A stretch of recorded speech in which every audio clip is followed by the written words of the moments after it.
Menopause এই ব্যাপারটা নিয়ে আমাদের সমাজের লোকেদের মধ্যে সুশিক্ষার বড্ড বেশি অভাব, স্পেশালি ছেলেদের মধ্যে। ঠিক আছে, তারা জানেই না যে কোনো 50-50 মহিলাকে কিভাবে ট্রিট করতে হয়। এবং সব থেকে বেশি মহিলারা কিন্তু অবহেলিত হয় এই 50 টাইমটাতেই।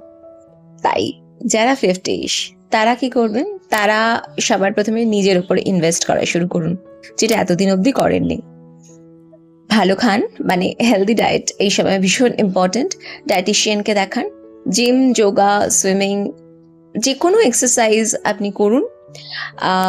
কেউ আপনাকে প্রায়োরিটাইজ করছে না, কোনো দরকার নেই। নিজের প্রায়োরিটি লিস্টে নিজেকে সবার উপরে রাখুন, ঠিক আছে? আর যদি খুব একা লাগে, যে কোনো একটা হবি পারসিউ করুন, কোনো সোশ্যাল গ্রুপ জয়েন করতে পারেন। আর সব থেকে বেশি ইম্পর্টেন্ট যেটা, সেটা হচ্ছে যে কোনো কারোর কাছ থেকে কোনো কিছু, মিনিমাম কিছু এক্সপেক্ট করা একেবারে বন্ধ করে দিন।